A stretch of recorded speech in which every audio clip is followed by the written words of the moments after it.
नमस्कार दोस्तों। जो मैंने दीपक त्राटक के बारे में आपको पहले बताया है कि दीपक त्राटक करते वक्त आपको दीपक के चारों ओर एक आभामंडल दिखाई देगा और दीपक के आभामंडल में आप दीपक की शिखर पर देखोगे तब आपको विभिन्न प्रकार के रंग और आतिशबाजियाँ होती हुई दिखाई पड़ेगी। उसके आगे मैं संक्षिप्त में आपको बता रहा हूँ। उसके अगले चरण में दीपक की शिखा से आतिशबाजी होगी। जब आप त्राटक करेंगे दीपक पर, तब की बात बता रहा हूँ आपको मैं। ये आप कंटिन्यू देखते जाएंगे तो उसमें आपको दिखेगा कि आतिशबाजी हो रही है। जो दीपक की किरण है वो नाचती हुई गोलाकार चक्कर बनाएगी, कभी धीमी गति से तो कभी तेज गति से। वह चक्कर नाचता हुआ दिखाई पड़ेगा। फिर चक्कर में रंग भरना प्रारंभ हो जाएंगे। दोस्तों बड़ा अद्भुत है ये दीपक त्राटक, बहुत ही अद्भुत है। दीपक की शिखा की चिंगारियों से बनने वाले लुभावने चित्रों को देखते रहना शुभ तत्वों का प्रतीक है। जो साधक यहाँ तक पहुँच गया उसे समझ लेना चाहिए कि उसे आदि साधना पूरी करके आदि सिद्धि प्राप्त कर ली है। किंतु यह 1 वर्ष की निरंतर साधना में ही संभव हो सकता है। आप कई कॉल कहो कि महाराज 1 महीने हो गए हम तो, इसमें टाइम लगता है। इसमें शक्तियाँ कितनी आती है, बहुत भयंकर शक्ति आ जाती है आदमी के अंदर। आगे की साधना तलवार की धार पर चलने के समान होगी। वो भी 1 साल के बाद बता रहा हूँ मैं आपको। यहाँ तक पहुँचना साधक को आधा मानव बना जाता है। यही वह स्थिति है जब साधक नीचे गिरने की संभावनाओं से गुजरने लगेगा। अधिकांश साधक यहाँ तक पहुंचकर फिर विचलित हो जाते हैं कि धीरे धीरे उसकी त्राटक साधना कम होती जाती है और टूट जाती है, बिखर जाती है। देखो दोस्तों, एक बात विशेष ध्यान रखना आपको कि आज आपने त्राटक किया है, उसके बाद आप 1 साल बाद भी त्राटक करोगे तो आपको पता लग जाएगी कि पहले मैंने जो त्राटक किया था उसका असर आज तक है। कहने का मतलब ये है कि अगर त्राटक की सिद्धि आदमी छोड़ देता है वो बात अलग है, छोड़ने की बात है, लेकिन जहाँ तक वो पहुँचा है लगभग वही समान स्थिति उसको 5 साल बाद में भी करेगा तो वहीं पर पाएगा। तो इसमें क्या है, रोज़ 15-20 मिनट का समय निकालना पड़ता है, तो आप निकाल ही सकते हो। जैसे आप पूजा कर रहे हैं तो भगवान को आरती कर रहे हैं, लेकिन खुद की पूजा कीजिए आप, क्योंकि आपके अंदर भी तो भगवान बैठा है। साधना का पतनों मुख होना साधक की श्रीवृद्धि के कारण होता है।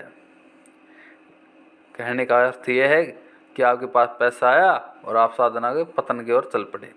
इसे मैं और स्पष्ट करूँ तो यह समझ जाएंगे कि मैंने यह बात पहले भी स्पष्ट कर दी है कि त्राटक साधना से आध्यात्मिक, आत्मिक, सामाजिक, आर्थिक, भौतिक एवं लौकिक सभी प्रकार का विकास होता है। इसी को एक शब्द में कहें तो श्रीवृद्धि कह सकते हैं। आत्मिक और आध्यात्मिक विकास सांसारिक, आर्थिक और भौतिक विकास की तुलना में काफ़ी विलंब से प्राप्त होता है, क्योंकि आर्थिक और भौतिक विकास पहले प्रारंभ हो जाता है। इसलिए व्यक्ति साधनात्मक जीवन की तुलना में सांसारिक जीवन जीने में विवश हो जाता है। आर्थिक, भौतिक और सामाजिक विकास के कारण वह सांसारिक जंजाल में फंस जाता है और धीरे धीरे उसका लगाव अपनी सांसारिक उपलब्धियों से बढ़ता जाता है और वह हम ब्रह्मास्मि के पथ से विचलित हो जाता है। देखो एक बात बताता हूँ आपको, मैं इसको ईश्वर का द्वारा दिया हुआ रसगुल्ला कहता हूँ। साधकों को ज्ञान मार्ग की हो अथवा भक्ति मार्ग की, ईश्वर द्वारा यह रसगुल्ला साधकों को कई बार कई सतर पे दिया जाता है ताकि वह रसगुल्ला चूसता रहे और मौज करता रहे, सांसारिक का सुख भोगता रहे और उसको साधना अधर में ही समाप्त हो जाए। त्राटक साधना में भी यही होता है। अर्ध सिद्धि तक पहुंचने में कई बार साधक को कई रसगुल्ले मिलते हैं, जहाँ तक कि जिस स्तर पर रसगुल्ले पाकर साधक बैठ जाता है उसकी साधना वहीं पर अधोगति को प्राप्त हो जाती है। तो आपकी विचार क्या है, रसगुल्ला खाना पसंद करोगे या नहीं? कमेंट बॉक्स में लिखिए आप। ऐसा सभी साधकों के साथ हो यह भी अति आवश्यक नहीं है। दृढ़ इच्छा शक्ति वाले साधक अपनी साधना आगे बढ़ाते हैं। हालांकि ऐसे साधक बहुत कम होते हैं, फिर भी दृढ़ इच्छा शक्ति एवं आत्मविश्वास साधक भौतिक आर्थिक उपलब्धियों को त्याग कर साधना पथ पर आगे बढ़ता है।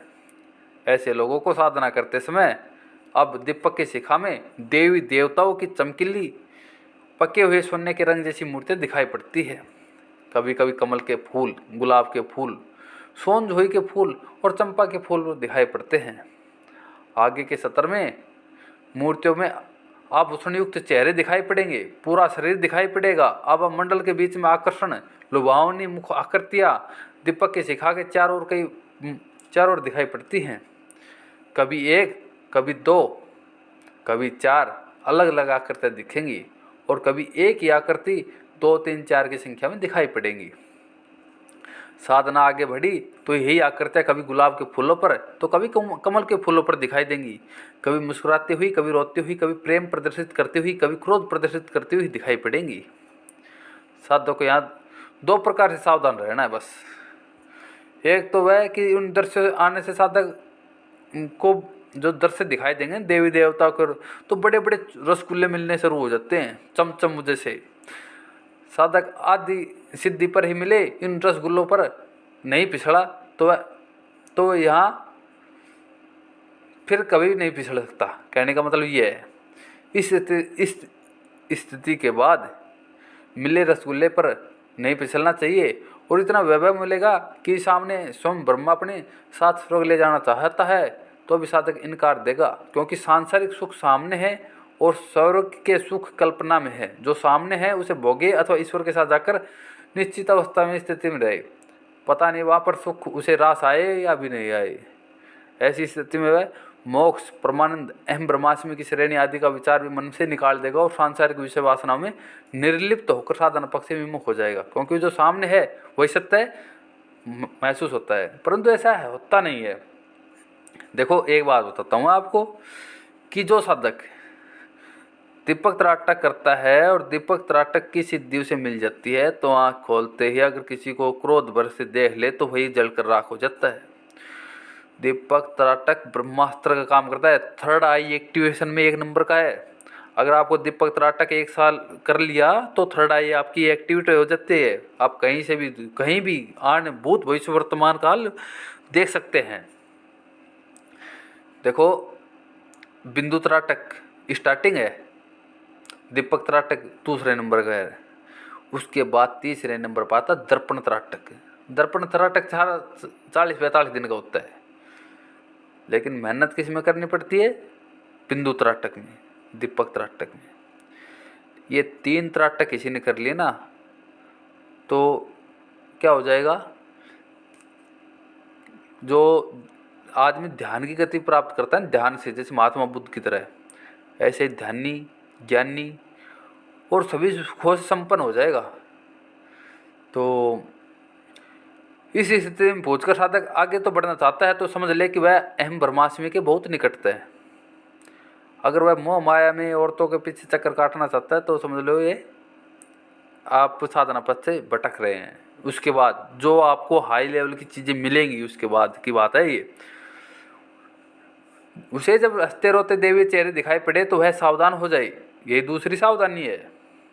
ध्यान से सुन लो आप, अगर आपको हंसते रोते देवीय चेहरे दिखाई पड़े तो वह सावधान हो जाए, यही दूसरी सावधानी है। यहाँ साधक को हंसते रोते चेहरों में विभेद करना होगा। जिन चेहरों में शोक, दुख, भय का आभास मिलता हो और उसकी आवृत्ति बार बार हो तो साधक को उस दिन की साधना बंद कर देनी चाहिए।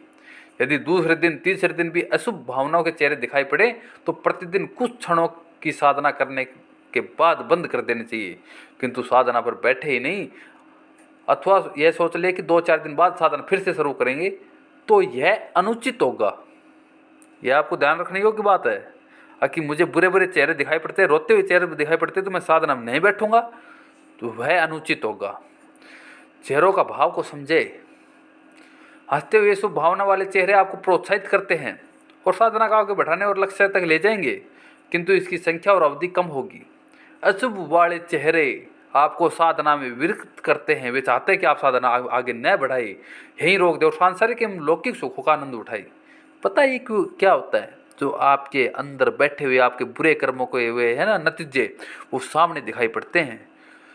विज्ञान तो इस त्राटक के बारे में यही कहता है कि आपने जो गलत काम किए हैं या आपने झूठ बोला है, गलत काम किया है, दुर्व्यवहार किया है किसी के सामने, आपके बुरे कर्म, पिछले जन्मों के कर्मों के, तो वे सब चीज़ें आपके सामने दिखाई पड़ती हैं आपको, और आप देखते हैं कि महाराज ये तो रो रहा है।